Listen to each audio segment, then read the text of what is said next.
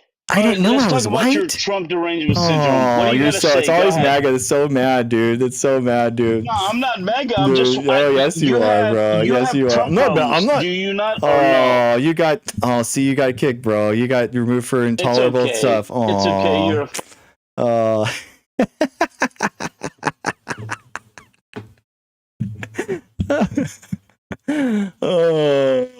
My live's not eligible for recommendations, guys, for 10 minutes now because of him. He wasn't not very PC. You know what I mean? I'm talking about making love. I'm talking about, improving the world, guys. This guy's toxic, This guy's toxic, so toxic.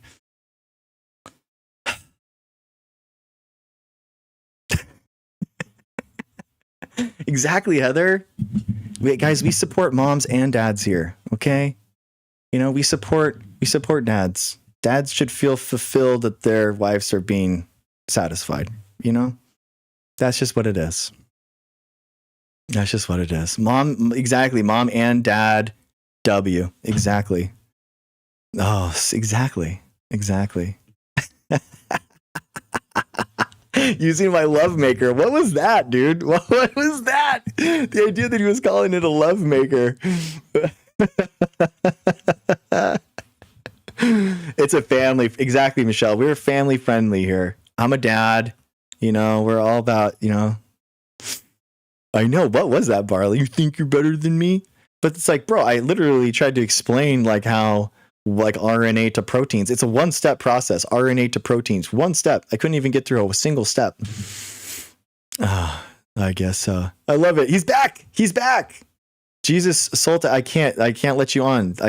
You're already too much. You're too toxic. You're too toxic. Okay.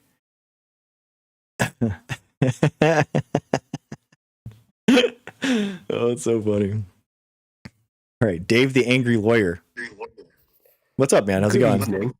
I was just watching that last exchange, and I have to ask you 2 very important questions. Okay. The first one is, how do you resist not offering them a smallpox blanket just to see if they'll survive?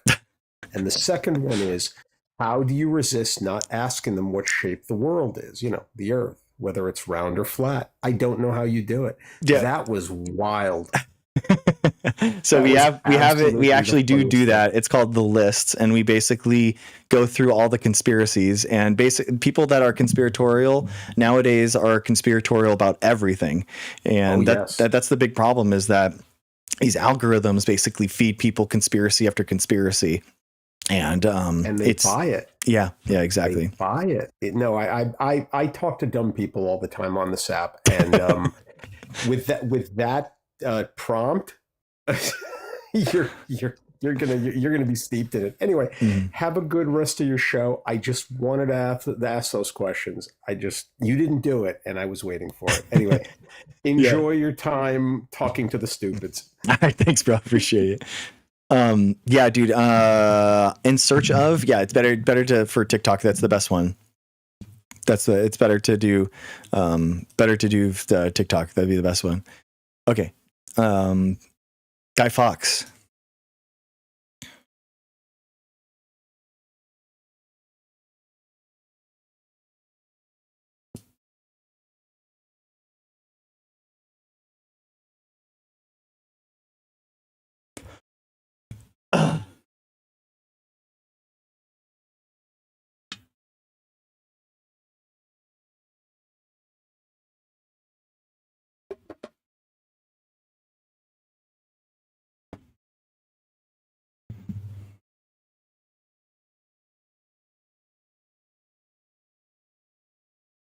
Yeah, that's right. Because people with substance usually aren't conspiracy theorists. I know. Guys, people come up and talk about like science. We can talk about science breakthroughs. We can talk about the coolest things that are happening in science. That's my personal favorite. I love talking about that stuff. The breakthroughs, the things that are actually different now, how we understand the world better, what the next generation of, technology is going to be. That's my favorite thing. Okay. That's my favorite thing. But unfortunately, a lot of times people just have, this is their first time talking to scientists. So this is, their chance to basically spew out their pandemic conspiracies. So it's honestly, it's boring for me, but you know what? I mean, it is what it is. So yeah. Okay. John Stone. Oh, this is John Stone. John Stone, how's it going, brother? Hey, how you doing, Dr. Greg? Good, first, something serious. Oh, for TikTok purposes, I'm old. I'm in Las Vegas, originally from New York, and I voted for Vice President Harris because I have more than 2 working brain cells.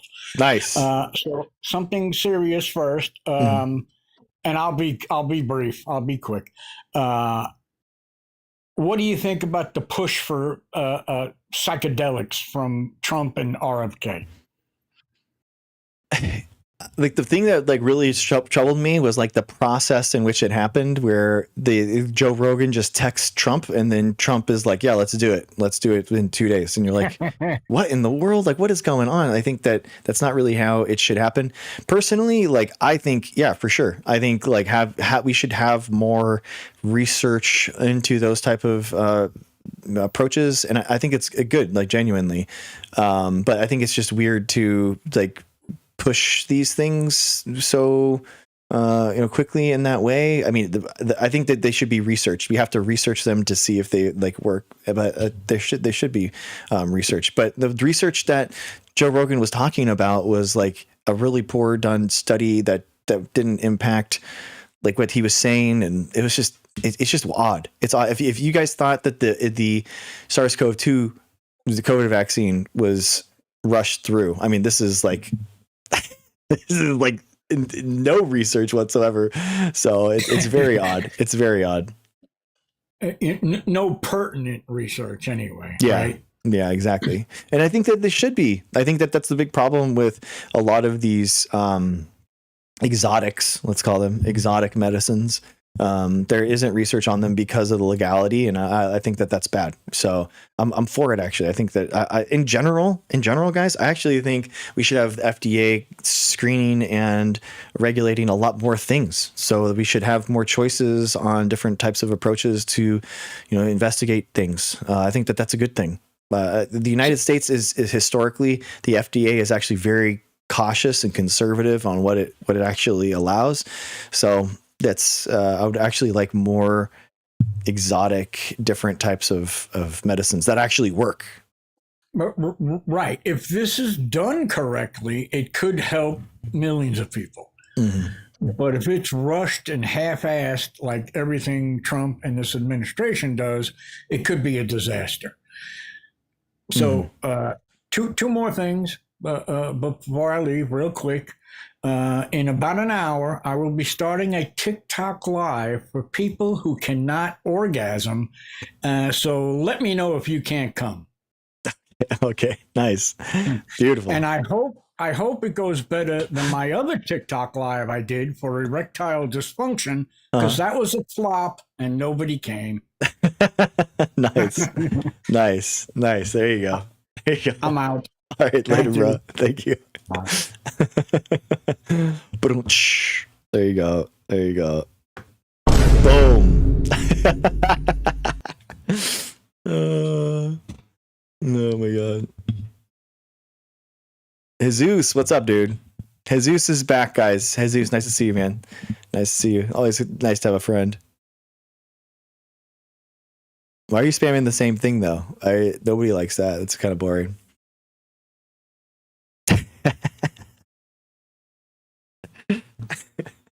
Oh my God. Well, guys, I am doing the science show every night, 9:00. We bust conspiracies. We talk about science, the coolest things that are happening in science, the breakthroughs. Yeah, I love talking about it. I've been a research scientist for 17 years. I have a PhD in microbiology. And so that I just answer questions and we talk about things. People can come up, talk.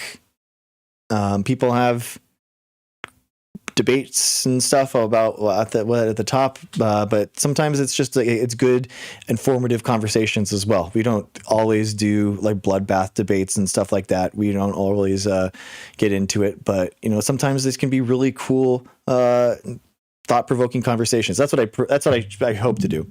At least in my goal is to really have science communication that helps like educate people and kind of lift up science discourse, as opposed to kind of dumbing things down to boring Lego analogies and stuff like that. So the goal is to really help. Hopefully it's entertaining and educational, but also kind of not making science boring. So that's my real goal.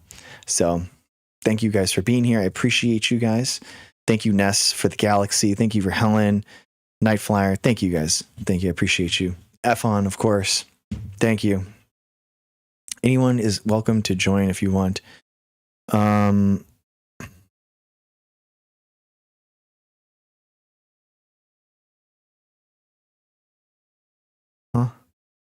Okay. Drunk Jesus was entertaining. Yeah, Cletus, I know. I don't know. I don't know. I don't think it's tough, guys. I think like I will talk to people with good faith, good faith questions, and I will sit here and definitely talk with them and explain things. I don't have a problem with that. But as long as it gets into like personal attacks, like I will definitely personally attack you back. Guys, I grew up on 2000. Okay, my first introduction to online discourse was BattleNet in the year 2000. Okay, like, all right, BattleNet 2000 to 2002, guys. You have no idea. All right. So if we're gonna go into that, I will gladly bring it there with some mom jokes. Okay. Like I'm not like physicians and scientists aren't here to be your punching bags. And I know that you guys think that I am some pharma shill, or you think that I am some government plant, but I am not. So guess what? I will definitely fight back. So guess what? I will not be your farmer shill. I will definitely be fighting back, just like how science should be. And that's the problem, is that science hasn't fought back. And that's why we are in this space where misinformation reigns, anti-science nonsense is allowed to proliferate, and it's not going to happen here. It's not going to happen here. So if you say some stupid things, you spout some stupid conspiracies that are going to harm someone, I'm going to push back on you. And usually that happens with a bunch of Republicans, and they feel like, oh, it's not fair. You're not allowed to push back. That's not fair. That's not fair. You're being mean to me. That's cry bullying. And I don't care about that. I don't care about that you're offended. All right. I don't care that you're offended. Okay. Is that all right? Is that clear? You can be offended. I don't care that you're offended.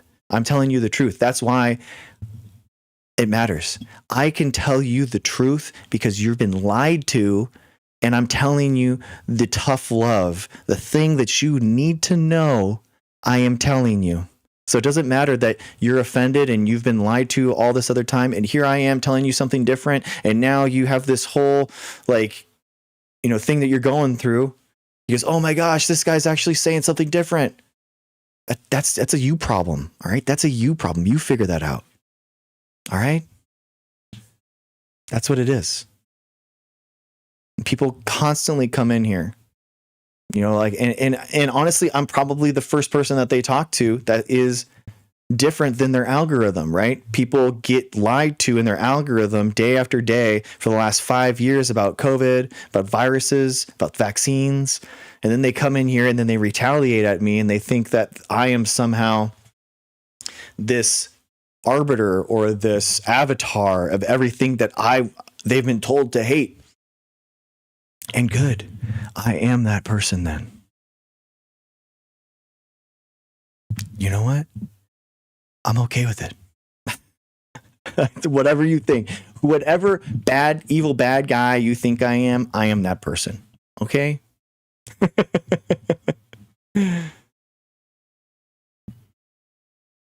It's because science isn't backing down, guys. We're not backing down from this. I think that science has been too soft, and science we haven't pushed back enough, and that's where we are. And guess what? A lot of people, some of my biggest fans and people in here are Republicans. And they actually respond extremely well with this type of communication platform. You know why? Because they actually know that I'm being honest with them. That's why they respond really well. They like it. Republicans like the direct approach. Republicans like me saying you're being lied to. They respect it. So, like tone policing me or saying this is too toxic, this isn't working, all that kind of stuff, that's not going to work either. All right? That's not going to work either. Okay, Marco, you're happy to come up. Oh, you can't come up.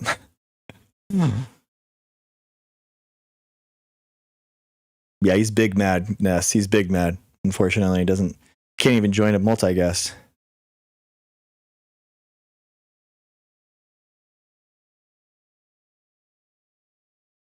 Thank you, Envy. Envy, thank you so much. There are some Republicans who are unaware that Swiss cheese started the war. I don't know what you mean. Okay. Oh, okay, Daniel, I get it, yeah. Conspiracy question. Do you think that Trump is pushing psychedelics for mind control? No.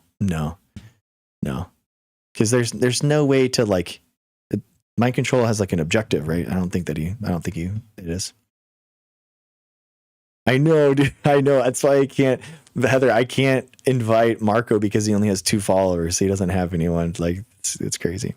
Some of us don't commit to the left-right society. I mean, if you're trying to say billionaires are the main enemy of of our culture, then I agree with you there. Absolutely.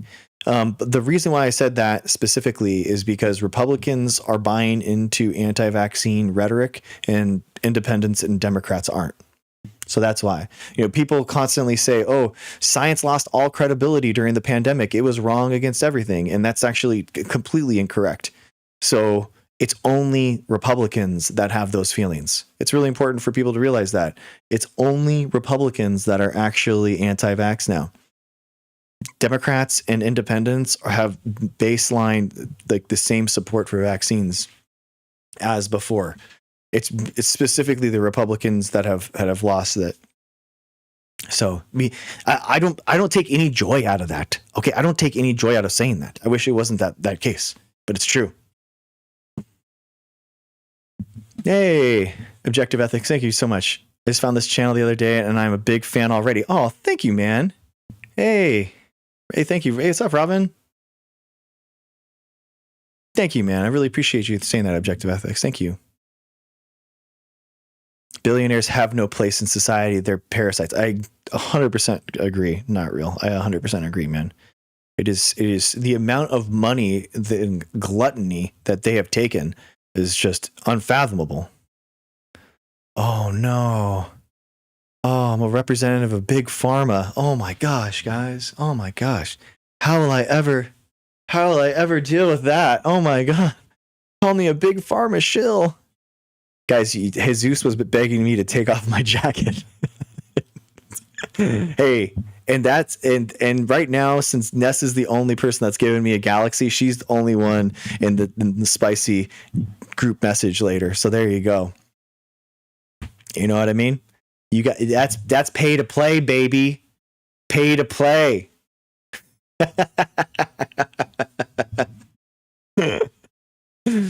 Oh my gosh. You must be rich as hell then. Marco is adding himself in chat, everyone. We have the anti-vaxxers. Not real. Thank you, man. Yeah, thank you, Heather. Thank you. Appreciate you. Host is rich beyond your means. Why? Because he's rich AF. What? Bro, I'm really not. Rebecca. Oh my gosh. I'm a woman. Oh, cool. Nice. Not real. Good. That's awesome. I actually have a 65% female viewership. It's true. 65% viewership on TikTok lives. I'm honestly very proud of that. I think it's awesome. I think it goes to show that, like, seriously, like, standing up for yourself, debating things, intellectualism, talking about jujitsu, sports, athleticism, like, that is the way to actually approach and attract women. So guys, that's how you do it. You don't try to like fake masculinity or femininity or all that kind of stuff. Just be true to yourself, and women will follow you and they will appreciate that. That's why, genuinely. Yeah, exactly, Hazel. I'm rich and anti-fascist. I wish. I know, Helen. Mary. Not much debating going on. I know. I've ran through all of you guys. It's really crazy. Would you debate Jay Dyer? Yeah, of course. I would debate anyone. I'm trying to. I'm actually trying to go on every show. Your place or mine? Like, it's dark. Okay. First one's free. Why are people not getting frugal with their money right now with gas prices this high? Alberto, that's a really good question, man. I think people are. Yeah, I think people kind of are. I think people are kind of like being frugal a lot more. I don't want to get sued. What do you mean? Jesus, what do you mean?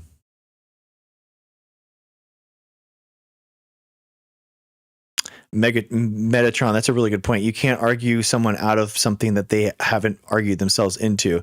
Yeah, that's actually a Dawkins quote, Richard Dawkins quote. I totally agree. It's very, very true. I am a husband, father of 4. Thank you. I appreciate it. Thank you, number one sushi fan. First one's free. Just kidding. Yes, they can. Can pharmacists be sued for the experimental mRNA technology? Why would you sue a pharmacist? What? What? That's not how it works. You can actually sue the vaccine manufacturers. You have the 1987 Vaccine Court, and then you have the ability to like sue them for negligence. You absolutely can. That's a big misconception that you can't sue them. RFK actually gets money and millions of dollars in kickbacks from suing pharmaceutical companies. He actually had to disclose this toward like when he was running for HHS secretary. So it absolutely happens. Oh, interesting, Zaphod. That's interesting.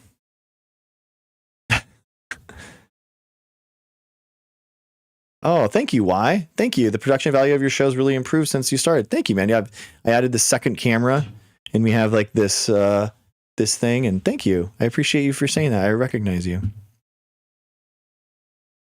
Pharmaceuticals again, Jesus, you're misconstruing a lot of different things, dude. You're not. It doesn't make any sense. You wouldn't sue the pharmacist. The world famous Dr. Greg Show. It's all true. It's all true. It's very true. Nice, Y. Thank you. Thank you. Did I hit a nerve, Pumpkin? No. You just don't understand. You think that like pharmacists are the main people that give out vaccines. Pharmacists don't actually administer vaccines at all, dude. Told him to shut up for a minute and stop interrupting, and he got really mad and left. Then his wife got involved. It was ridiculous. Oh, interesting. I guess I don't have enough time having an account go live. Oh, okay, and search. Yeah, you can post. I'm reading chat. You got it. Do they? Okay. Yeah, I mean, but like, pharmacists aren't going to be the ones that you like sue for vaccine arms. So yeah, it just doesn't make sense.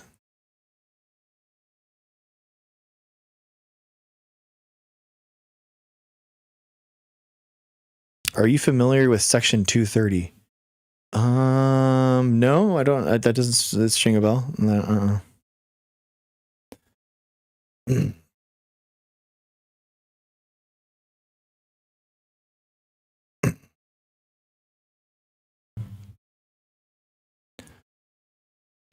Is this the publisher? Are you talking about the private blocking and screening of offensive material?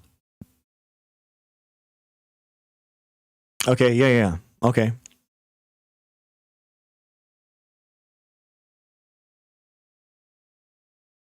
Big Pharma is one corporation.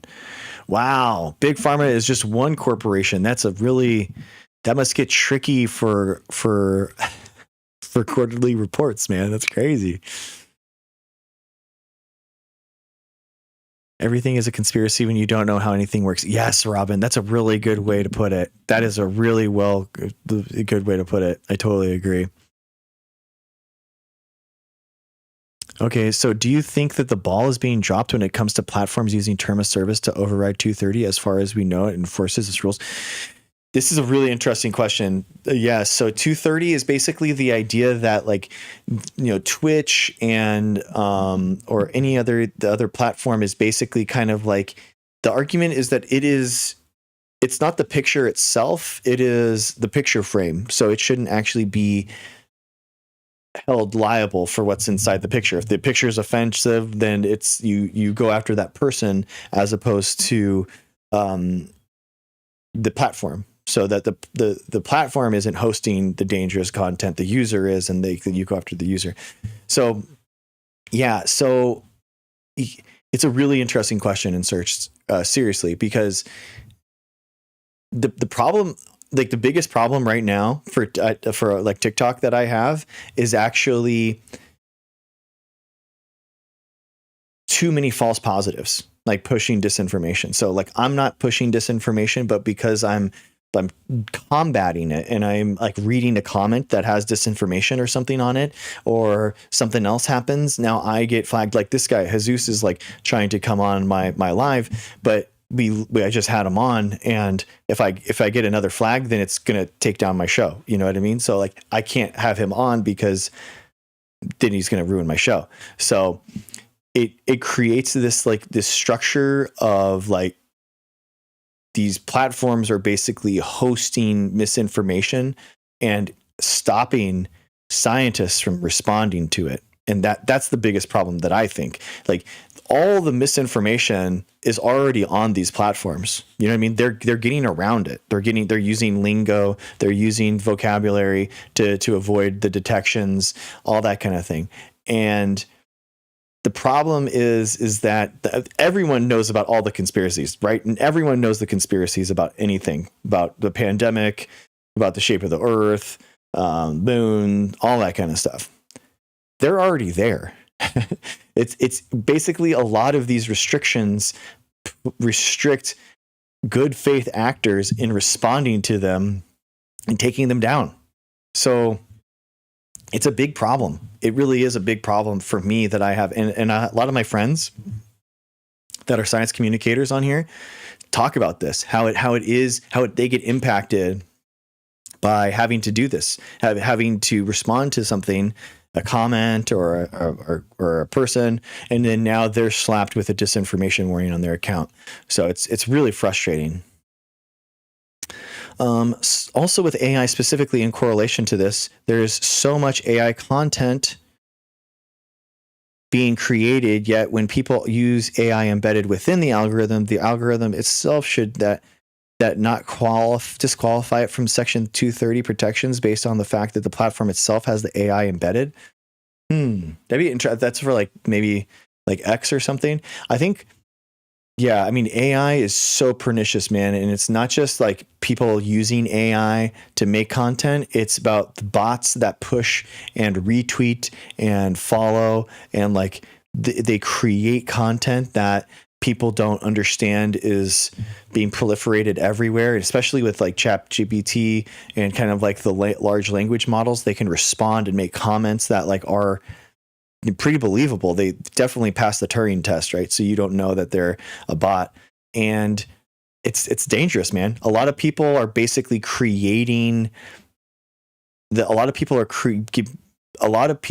are being lured by these algorithms that are being pushed by these bots that are pushing disinformation on purpose from Russia, from state actors, like that kind of stuff. And I do think that it's a national security threat, genuinely. Yeah, I did debate Ken Hovind. Freedom of speech, just watch what you say. Yeah, it's tough, man. I think genuinely, I would be okay with less misinformation, AI auto moderating on TikTok. I think that there's more false positives than there are negatives at this point. Genuinely, like it's and it really is just TikTok at this point. Like the other platforms really don't have the same problem. It's dangerous. You know, it's dangerous for sure. You know, TikTok is basically moderated in real time, and YouTube and Twitch just don't have any in comparison. So it's completely different. Let's see. We should find a better way than GMOs because disease could wipe out crops. Oh, that's an interesting point. You're saying that there's no heterogeneity in the population. Yeah, I mean, that honestly, that's like an interesting point. You are right that they are similar. They're clonal. A lot of plants are clonal. So yeah, you're right. You're right. That is a problem. Yeah. I'm with Bernie Sanders. They should have a pause AI that can be regulated and restrained. Yeah, I think that there has to be some type of regulation for AI in general, especially the. I don't know what it is. It's really tough. It is very tough. It would be nice to have a variety of crops. Yeah, I think it's yeah. I mean, at some point, it's like about ROI, return on investment. And a lot of times, like genetic diversity isn't going to cause isn't going to be the best if you're strictly thinking about profits.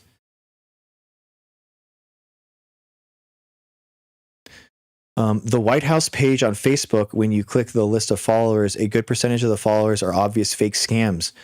Yeah. Shouldn't the White House and Facebook be more proactive in following those to even go through as usernames? Yeah, I think in search of, I think that, so my big thing right now is that these algorithms have basically created a false reality that these people live in, that these people they're living in a reality that's constructed by algorithms, not by their own ears and eyes. And that's a huge problem. So how do we combat that? What do we do? I think we have to take, the bots are the number one thing. Genuinely, I think that taking bots away, having some way to regulate that. It has to be genuine humans that are on here. This is going to make people very mad. This is going to be very mad. My hot take is that, honestly, I'd be okay with some type of ID verification on a social media app specifically. I think you have to have some type of real name verification, whether or not that website publishes your name. I think it would be better if it wasn't anonymized, personally. But I think that, I would be okay with some type of real identification check from these platforms in order to do age restriction, because AI should not be used by children. Absolutely not. So there should definitely be some type of age restriction for using AI, and that requires some type of ID check. And then social media, I don't think that it should be allowed to be on social media at all as but below 18. So yeah.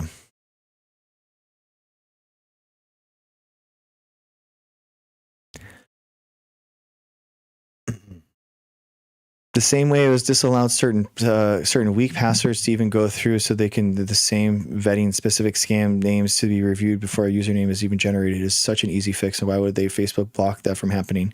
Yeah, I think that there could be a ton of ways. I think the easy way to say it in search of is that they benefit. Facebook benefits when you have bot accounts because it creates more traffic. Yeah. Let me catch up with this. Canceled. I know. Yeah, it's not a popular opinion. And it's tough, man. I do respect, especially my trans friends and stuff, which, they're having some level of anonymity is a benefit to them. That's why a lot of queer people seek out VTubes, for streaming and stuff like that, because they can represent the real self there. And I really appreciate that. And I do hear them on that.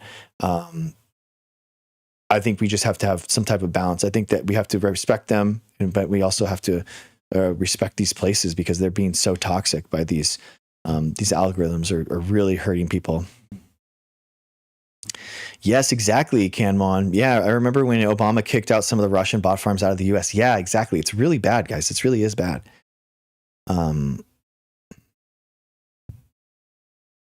I'm curious why some people are against ID verification. They already do that on some of the USA sites. Yeah, NB, it's a I don't want the government to know who I am in regards to that. Yeah. Yeah, but the thing is, NB, a lot of the people that want to keep it separate, keep their identity away from big corporations, don't realize that their real identity is already being stolen from them in regards to, thank you for the gift.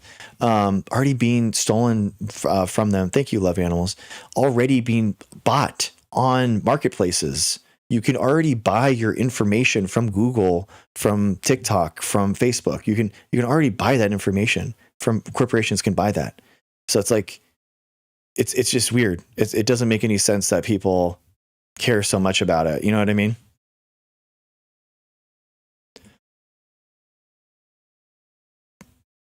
Well, Greg, I am going to bed. Thank you, brother.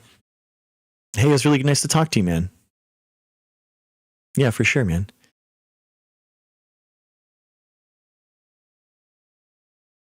Yeah, Divine. The government already has our data. Yeah, exactly. It's really big corporations that people that are worried about it, and they can already buy it. So it's like weird. Australia has a minimum age. Yeah, I think 16. I think honestly later. I think 18 at least. Yeah, exactly, Bruce. We should be paid for our data, and we should have the full control of it. We should know what people have about us so that we can remove parts about it. I think Europe has a really cool thing. It's called the right to forget. You know, people should have the right to forget about things about them. You know, I think about, like, I was mercilessly bullied in elementary school, you know, to the point where I was having bad thoughts about it, you know, and I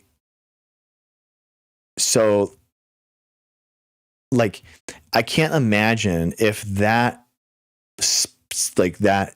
time in my life was immortalized into the internet.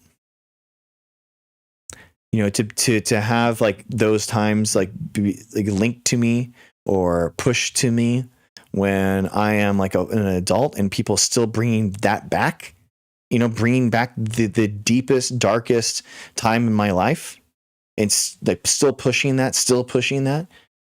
It's not fair to people. You know, people have, you know, they should have the right to be forgotten. Some parts about themselves, their history should have, you know, they should have the right to forget some of that. They actually, there's a really interesting movie, Wrong's Gone Wrong. Ron's Gone Wrong. And there's a beautiful movie. So it's a kid's movie.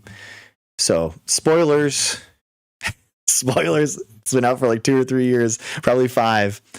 And basically the whole point is Ron's Gone Wrong it's basically a robot that goes around, and it has a camera on it, and it uses that camera to be your personal assistant. But there's a nefarious corporation that sells that data, and that basically everything is recorded everywhere. And then they use that information to seed social media with it. And then those funny videos and those funny clips that happen get proliferated everywhere on the internet. And basically one of the side characters goes through a really, really embarrassing moment in her life, and it goes viral. And that's all she's knows about her. Everyone knows her about being that girl, about doing that thing. And they basically go through and they basically do the Fight Club thing where they just like burn it all down. They burn all the servers down and everything everyone's forgotten about. And the final scene is basically her meeting someone new for the first time, and every single interaction before that would be like, oh yeah, you're that girl that did that thing, you're that girl that did that thing, oh yeah, hey, you're I know you're that girl that did that thing. And it was this beautiful scene where she meets someone new, and she just says, hey, oh cool, oh your name is blank, okay cool. It's like, oh my gosh, that new person didn't bring up that really embarrassing thing. Like, she is able to live now as a full, free and liberated person from that history. And I thought it was just like it was really, really, like really powerful. It was a really powerful moment inside of a kid's movie. And like, I just think about that. And it always like brings me like some emotion when I watch it, because I think about like all those times that I was spoiled and bullied and stuff as a kid, and I'm like, dang, that's a big moment. All right, see you, Night Flyer. Yeah, exactly, 5 minute. Yeah, it always ends with burning the servers. Exactly.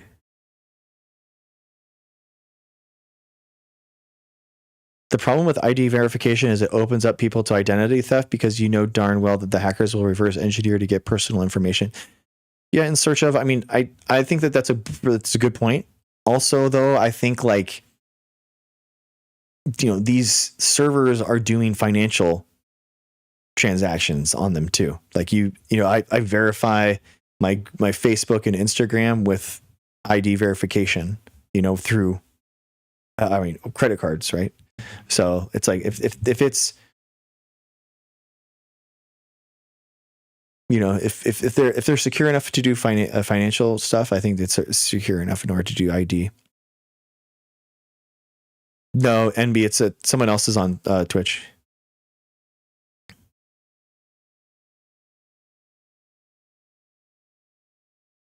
Nice, buying and selling stocks every second. I bet I don't actually know. Tinder is ID verification. Oh, okay. That honestly, that makes sense, because like, why would you want to talk to someone that is not actually doing it? On April Fool's Day, there was an unskippable ad on YouTube, and it was a woman talking about how she was pro-LGBT, and then went to say that April Fool's LGBT does not. This was an unskippable YouTube ad. Really? That's wild, dude. That's awful. I don't think that. Man, that's so nefarious. That's awful.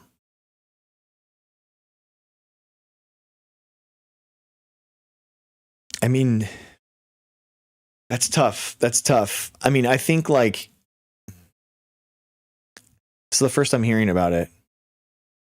I mean, the problem is like so many of these like ads or the Twitter buyout. I mean, basically Elon bought out Twitter to make it a full page Trump ad during an election year. He's paid $44 billion to make Twitter a Trump ad, and Trump got like ads and full page ads, even on the cursor was like a Trump flag. And Kamala Harris never got that, never got that treatment. It's like all these things, because there's such a large amount of money towards Republicans, and the Democrats really don't do that. So I guess I'm thinking about like, would I be in theory okay if there was an unskippable anti-MAGA ad on YouTube? Theoretically, I'd be okay with it. Okay. If someone wants to pay to do anti-MAGA stuff, I would be okay with it. So.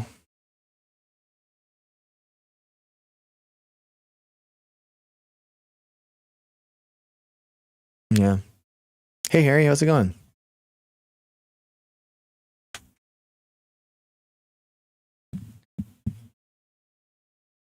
Whoa, what was that?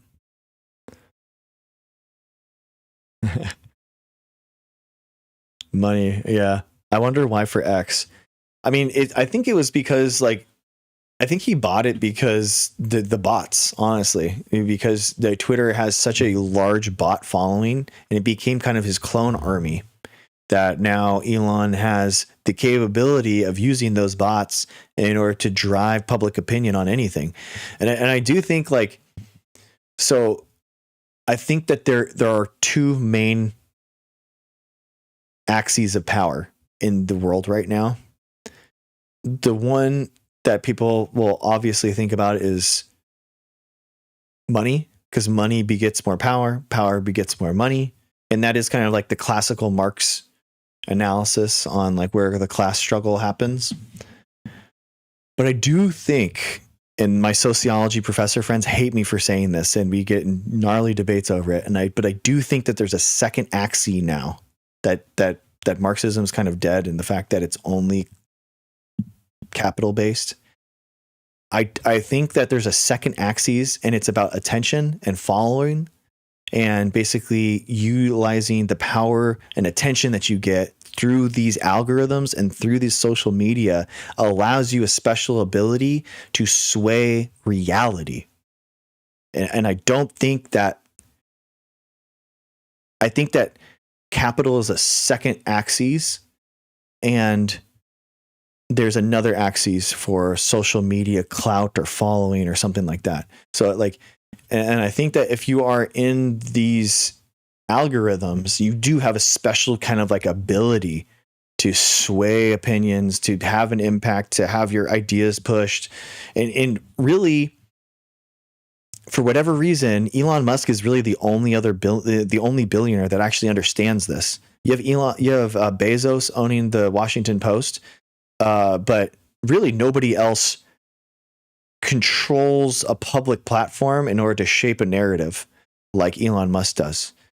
And you can kind of see that too. Like he tries to sway public opinion by changing perception of himself on video games, for example. So if you're not aware, Elon Musk has actually paid people to play video games for him so that his character will be like the top 10 in the world, just so that he has access to that, so he can get street cred to the gamers and stuff that he's trying to win their hearts and minds of.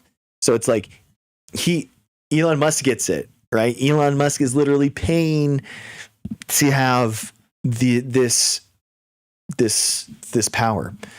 And I do think that if you are at the top of these algorithms on these websites, it gives you special access to, like, you know, the top of Twitch, the top of YouTube, like Mr. Beast, for example.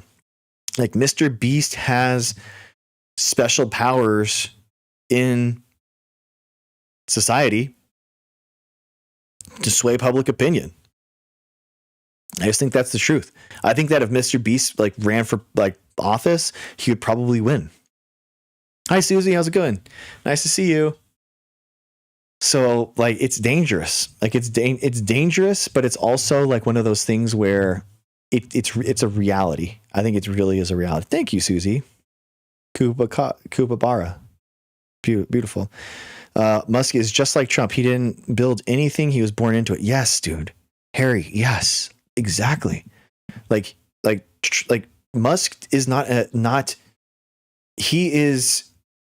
he's a tagger longer. He tags on to other people that are doing things. He isn't like the person that invented Tesla was already a company and he bought Tesla. Like, you know what I mean? The engineers make the rockets, but he takes credit for the rockets being designed. It's insane. Elon Musk is not the genius. It's his money. His money gives him the power. It's not his intelligence. It's so frustrating, the idea that it's so frustrating that he gets it. Yeah, Robin, that's a good point. Yeah, Murdoch owns the Wall Street Journal. Wait, do they still own it? But it's his kids now or something? It's his estate. So yeah, Murdoch, Bezos. But I still don't think that they have a heavy hand as much as other people. Although Bezos did come down and told the editorial board that he wants like a more diverse thoughts being made. So he kind of is pushing that. When all those Russian bots were banned, it makes me think of the current state of politics with Iran and how Trump says the war was won. How delusional do you have to be to not understand wars can seep into the internet? For all that we know, there could be a state-sponsored hackers on Facebook posing as scammers.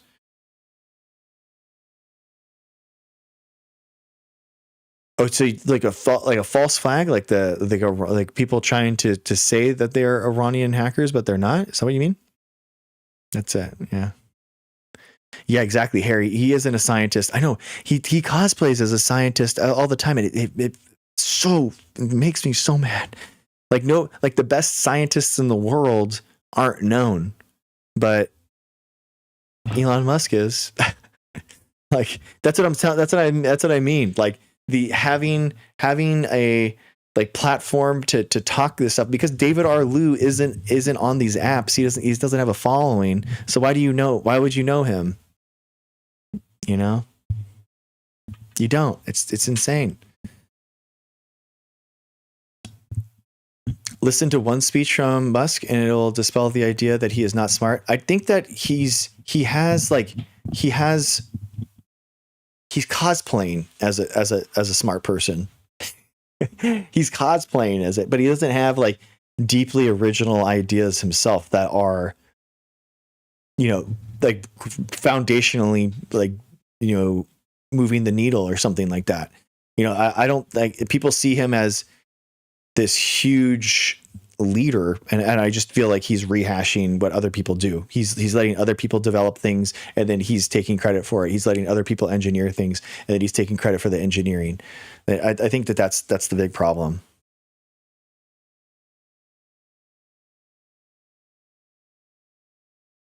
People follow vibes instead of knowledge these days. Yeah, Harry, I think that's a good way to put it. not excluding or including false flags, but just state-sponsored hackers. It happens within cryptocurrency companies, etc. Like especially South Korea has posed as Americans trying to push a narrative. They want to work for the company so they can gain source code. Oh yeah, I heard about that. That's interesting. Yeah, I did hear about that. Yeah. The fact that he legit had Tesla registered as software and not a car. Yeah. Now he's brought in. You know what's crazy, guys, is that because of he's basically rolling up his Twitter purchase into the IPO for SpaceX, which is basically going to create it so that we, through our defense contracts, are paying Elon Musk for his purchase of Twitter. It's true. It's true. He's putting it all into the IPO, and he's putting he put Twitter into XAI, and then he put XAI into SpaceX, and then he's putting SpaceX into the IPO. So we are all collectively paying Elon Musk for his purchase of Twitter. It's honestly like the ways that billionaires get around paying taxes. They get around having to just pay for things. It's unfathomable, guys. It's unfathomable. Like if anyone else was capable of doing it, it's just billionaires have financial instruments that you do not have access to. It's not that they're smarter than you. It's just that they have rigged the game for themselves, and they are not allowing you to have the same tools. It's crazy. That's why Trump wants a military budget increase so he can funnel money through Space Force to Elon. Yeah.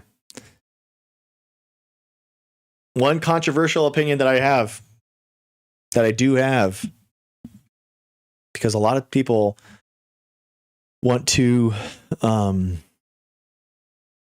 big question is like, how do we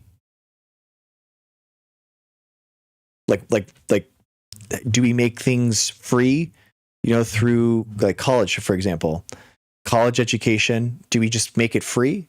Or do we make those loans cheaper so that people can just, have the loan, but then imagine it being like bankruptcy. You can actually like lose your student loans through bankruptcy, which is a George W. Bush law. I think that you do both. I think you create social systems that allow people to have those, they don't have to take on debt in order to benefit society. I think that that's the best. If you're going to school on something, we know that that's going to benefit society to have a more educated workforce. So it's better to just pay for that as a societal thing. But I do think if you are going to take on a loan, I think that we should make it easier for you. But I think that humans, the poor folk, the working class, we should get the same tax advantages, and we should get the same rates that banks get. We should be able to leverage our money even more, and we aren't able to.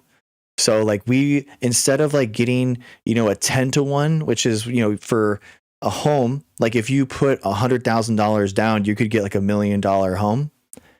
But for companies and banks, you can get 100-to-1 leverage. So you can put down $100,000 and get $10 million. So I think that we should actually be able to use, as citizens, I think that we should be able to leverage just as much as these big financial institutions. We should have the same access to the same tools that these financial companies have, and bail people out when they get into it. Let more people go into debt and and be bailed out, just like these corporations get bailed out. Because guess what? If a person needs to be bailed out, an American family needs to be bailed out, that's a lot less money than the entire, financial instruments of all these financial banks, like what happened in 2008, right? Where all these banks had to get, bailed out for like $3 trillion. Like, if a family needs to get bailed out, what's the worst? What's the worst? $1 million? $1 million bucks? That's nothing. Like, whatever. Done. So that's just me, though. I think how we fix a lot of these problems is allowing, like, us. If it's good enough for billionaires, it's good enough for us. I don't know. That's just what I believe.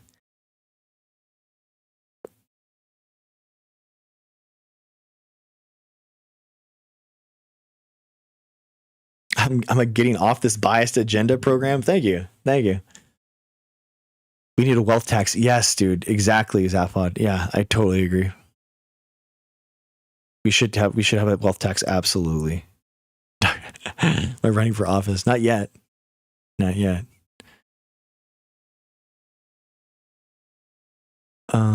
Let's see. Billionaires pay something like 0.002% tax, and people who make under 185% a year pay something like 22%. Yes, in search of. Yeah, exactly, dude. It's crazy. Like my effective tax rate this year was like 30%. It's like crazy. And like Elon Musk is paying nothing like that, dude. They don't even pay money on income as a billionaire because they don't take any income. They daisy chain loans so that they never take it. It's insane. It's really frustrating.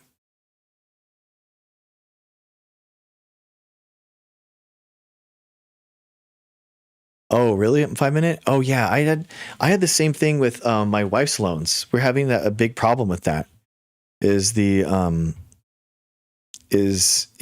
that same thing, because now we have the Biden era stuff is being removed, so now we have to it's crazy.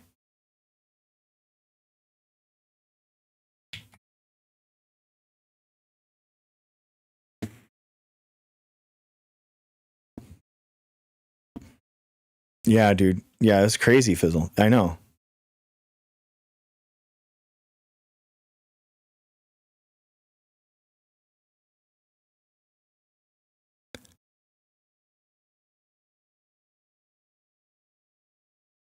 You shouldn't have paid back. Yeah, for real. That's the thing, dude. Like nobody. When do we get the bailout, dude?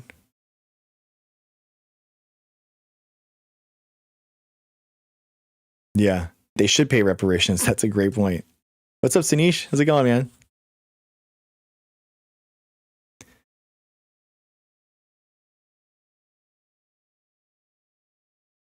You know what's funny? Dude, my final year of my PhD, I had they overpaid me by $8,000, and basically they paid me $8,000 for time that I was in the lab, but I shouldn't have gotten paid because I wasn't teaching. But they paid me as if I was teaching because because I was in the lab. It was crazy. To get my final publication done and all the peer review done, I did 3 overnight, like 24-hour work days, 3 of them in 2 weeks, guys. I was in the lab like 6 days a week, and then 3 nights out of 14, I was doing an overnight all-nighter to get all the experiments done. And it's been it's like so insane, dude. And my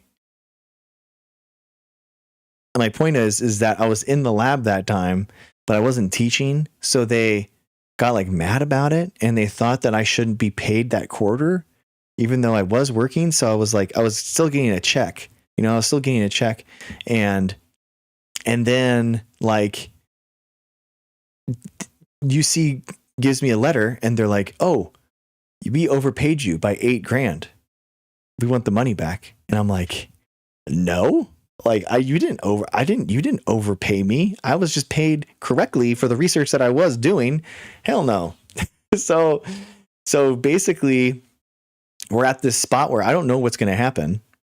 Like I've basically said, no, I'm not going to pay that money. I'm not going to pay that money back. And they said they're going to sue me. And I'm like, all right, let's see it, and that's just what's going to happen. So I actually talked to a lawyer about it, and the lawyer was like, there's no, in California, since they overpaid you, they technically can't get it back, but they could just make your life a hell, and they could go after you still, and take you to court, and then you just go and like represent yourself in court and say what happened, and then that's just what it is. So it's very weird. It's very weird. So yeah, I might be getting sued by my alma mater. Which is funny because both of these babies are from UCs, but still, it's crazy, man. What's up, Sinish? How's it going, man? This happening now? Well, it's happened. I haven't gotten anything in like a year. I haven't gotten anything for a year. Exactly, MB. So it's like it's technically happening right now. Like this happened like a year ago where I said, "Nah, I'm not gonna like pay you back," and they said, "We'll see you in court," and I'm like, "All right," but I haven't gotten served with anything. So if I get served, then it we're headed to court, but we'll see. But they don't like I didn't do anything to get paid. They gave me that money and they're asking it for it back, and I'm saying no. You gave me money. Like you gave me money. Like what is? I don't understand. Like what? It's not my fault. I never understood those shows that look for poor people and build them a mansion the producers can pay, and then the people are just left with a mansion they can't even afford heat or property tax on. Yeah, that's a good point. Yeah.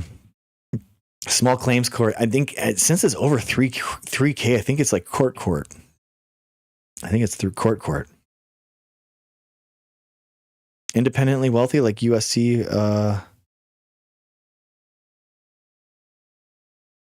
So who overpaid you? Was it a grant? No, the University of California, Riverside paid me. Yeah.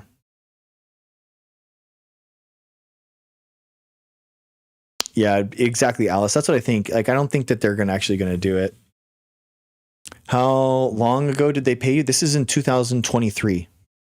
So I was actually paying like $100 a year just to like keep it chill. And like someone said that if I just kept paying $100 a year, that it would just basically go away over time, and they would just kind of forget about it. But obviously they didn't forget about it, and they're mad. They're very mad at me. Yeah, exactly. The NB, yeah. It's not from a loan. They paid me. They paid me 8K, and they didn't, they just paid it to me, and then they were like, "Oh, we actually accidentally overpaid you, so we need that money back." And I'm like, "No." And they're like, "What?" Yeah, 8,000 is like bigger than small K, the small claims, but I don't think that they're going to do it. Exactly, Susie. I think California is very strict on this. Like I think, and I looked at the laws, and it was like I can't be charged officially for it. Yeah, Ellie, I think so too. It'd be a lot of work for 8K especially for the University of California. Yeah.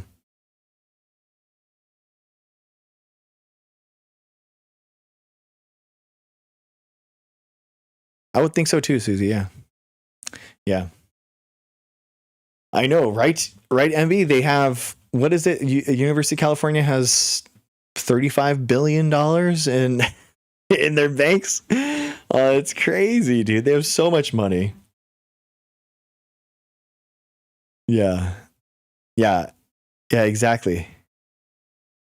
Oh, it's 3 years. Yeah, Zaphod, that's what we were thinking about. That there should be some like statute of limitations, I would have thought, but we'll see. I don't know. We'll see.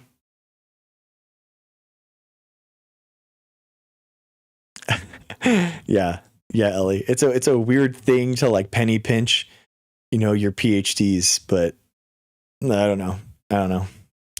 It's just weird to me that they that they even came to me at all.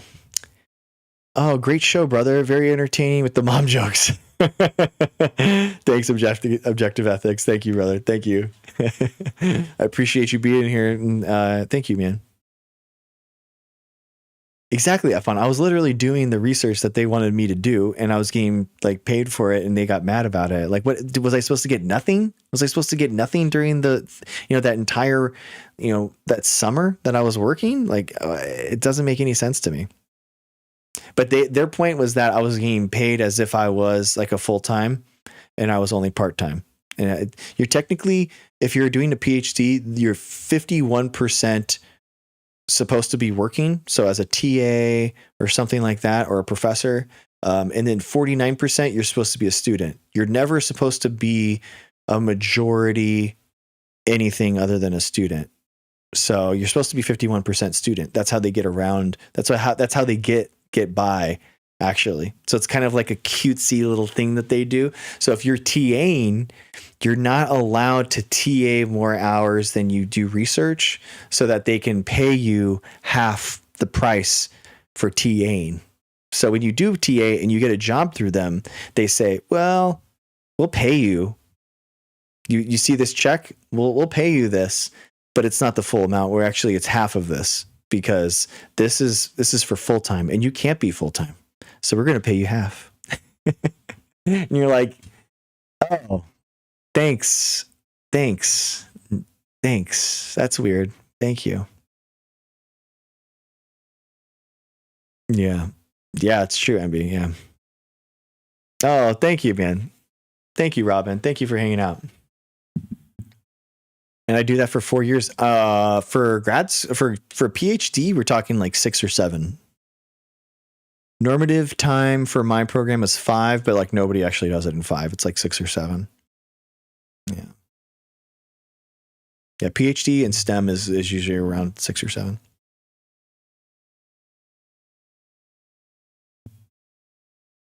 Not much, Susie. Doing like trying to get into as many debates and podcasts right now as possible. Trying to go into all those spaces, and it's been fun. How did you pay for your PhD? So your PhD in STEM is paid. You get paid to do PhD research, and like unless. Basically, people take out loans if they're not capable of living in fulfilling the cost of living. So like at UC Riverside, you get paid like $24,000 a year in order to be a PhD student. And so thankfully, my wife was working as a nurse during that. So we lived primarily off of her salary, which was nice because we had kids and stuff. So we were able to get a house off campus, and that was good. But yeah. So, but I got a prestigious prestigious fellowship for the first 3 years. So that paid me $32,000 as opposed to $24,000, which is pretty good. And, but yeah. Mm-hmm. The grad loan thing. Yeah. It's very weird. Exactly, Susie. All right, guys. My thesis was on using nanotechnology in order to deliver DNA into algal chloroplasts. So I basically helped pioneer the field of algae and nanotechnology together. Yeah, I know, guys. I know, MB. I didn't expect to even. I was thinking about doing a chill stream tonight, and then I got like a burst of energy or something right before, because I've been just like celebrating the holiday, guys. Celebrating the holiday all day. It's a big holiday. It's a big holiday. You know what I mean? It's a big one. It's a really important holiday. Celebrating yesterday. So, and then, but yeah, nice, good, Emmy. It was 420. Yeah, you guys, you don't know. You guys didn't know? Oh my gosh, this is one for your calendars, ladies and gentlemen. All right, I am exhausted though. I did not expect to stream for 4.5 hours. Oh, you're allergic. Oh no. I've only seen you when you tried afternoon lives. Oh, nice, Ellie. Nice. Welcome, welcome, welcome. All right, ladies and gentlemen, though. Oh my gosh. I am exhausted and I got to do dad stuff in like 4 hours, so I got to go. I love you guys. Thank you for hanging out. Thank you, Ness, for the galaxy. Thank you, Helen. Drop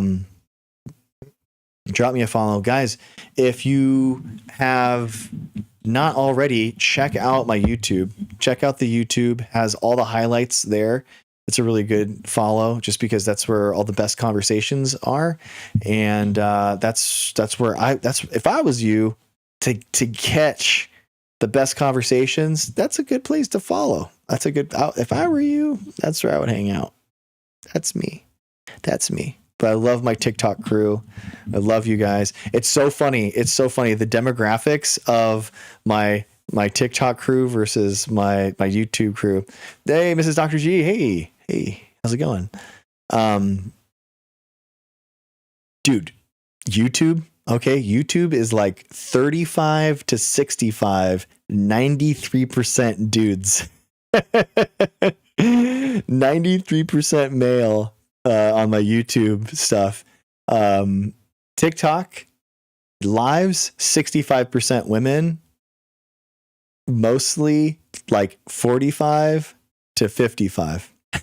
So like amazing demographics. I love it. They're just so funny. And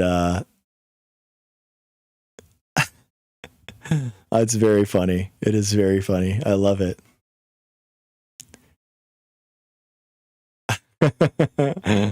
Nice. What are the convos like though? For my YouTube, it's good. I mean, the highlights are good. We're usually pretty good. Yeah. We like our TikTok doc. I love it. Yeah, dude. I don't know. I was trying to thinking about that. Honestly, I've been trying to think about like why like so many women like TikTok. And I think it's because like it's a very interactive space where people like different ideas and different, there's like the base layer, kind of like the surface layer. Like TikTok is just the swipe, that feed, and that's really what people kind of like associate with TikTok, right? Just swiping. But really, like the real meat and potatoes of TikTok, in my opinions, are the lives with the guests and the co-hosts and stuff. Super collaborative, way like a huge community driver, like different opinions, different thoughts, like kind of like bringing that community aspect together. And I feel like that's that's why there's so many women there. Nice. I'm shaking and shattered. Oh no. What's the Facebook audience like? That's a great question, Helen. I'll check my Facebook and Instagram things. I will tell you, my Facebook is just crawling with anti-vaxxers, guys. All my stuff is just going insane. It's going insane right now in anti-vax circles. Like right now, as soon as I post anything on Facebook, I get like 50 anti-vax comments on every single video. And they think that they're like owning me, and they think I am just like they're dunking on me, but they're pushing my stuff so hard. It's amazing. They are literally like my Facebook, my follows, my views are up like 400 to 500% just like based off of them. It's so funny. So this month has been crazy on Facebook. So I love it. It's really hilarious. And so yeah, but yeah. Easier to find your peeps here. Okay, interesting. 5 minute. That's interesting.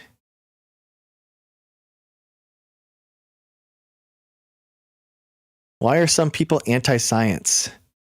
I think it's just easier to be conspiratorial. It's just easier to think of everything being a conspiracy rather than doing the hard work of like learning things. It's harder to understand population genetics and PCR and sequencing and molecular biology than it is to think like, oh, isn't it a coincidence that it came from a lab?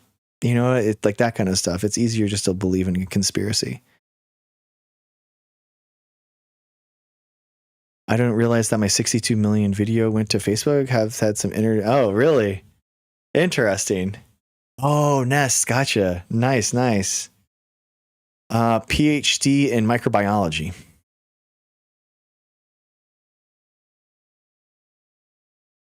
Some people are afraid of learning. Yeah, it's just easier to push conspiracies, you know? And especially nowadays, there's so many conspiracies that people kind of just fall into that. And as soon as the algorithm just like tastes that you're like even somewhat conspiratorial, boom, you're given all the conspiracies. Some research found lower IQ in anti-science peeps. Truth.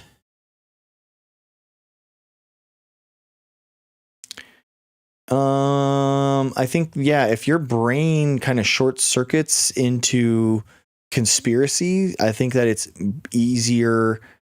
If your brain is short circuiting into conspiratorial pathways, I think it's harder to gain those pathways of knowledge that are, you know, those deep roots in knowledge, you know, so your brain is going to be mirroring the knowledge that you inquire, right? And you take in. So if you're taking in a bunch of titles and you're not really diving deep into information, like that kind of surface level intelligence is just what you're going to grow.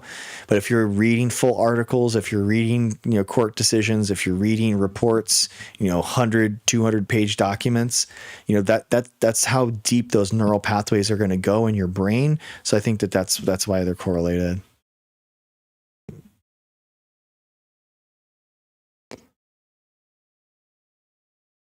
Okay. All right. I gotta go. Or Cliff High? I don't know what those are. Sabrina Wallace. I don't know.